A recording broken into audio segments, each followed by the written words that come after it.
So that was my experience, and it was really quite a bit of torment for me for quite a little while. And then the Lord just beautifully came through so profoundly with this answer that I want to share here. The answer was all downloaded in just, a split second as it happens, with so much information that I'm going to do my best to put into words. But it was, God honors his temples.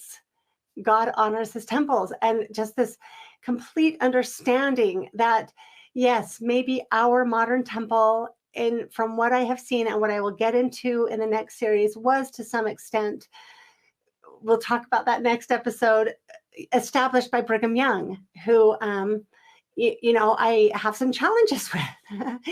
But the understanding I was given was that the first temple was built by Solomon, a fallen polygamous leader, right? I've shared this, I know. And yet, miraculous, incredible things happened in that temple, and God honored that temple.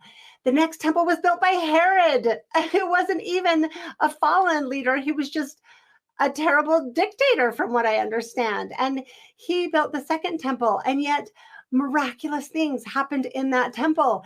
Simeon and Anna, a prophet and a prophetess who served constantly in the temple, recognized the baby Jesus in that temple.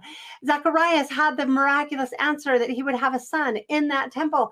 Jesus, when he grew, expected the people to honor what he himself called his father's house. He overturned the tables.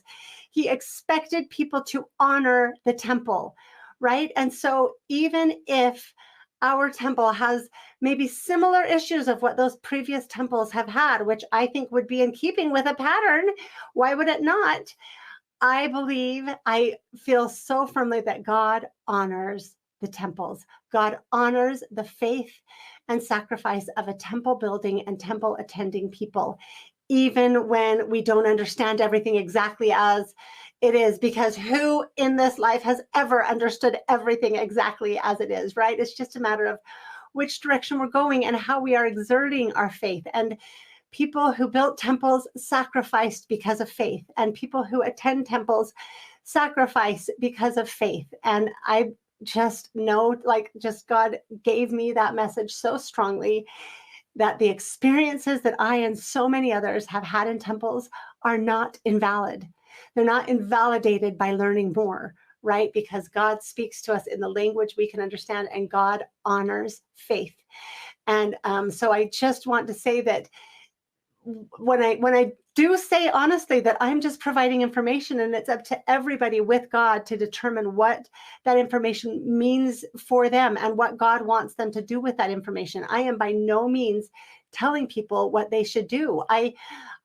As I acknowledged in the first episode, my understanding, my relationship with temples has adjusted a lot over the last, 10, 15 years, and it's continuing to adjust. But I personally have not felt led to make some definitive declaration of, that I'm not participating, or that I do not think that it's a foregone conclusion that any of this information has to destroy any bit of love and connection to the temples. It may change how we relate to them and how we look to them, which I think might be a positive thing.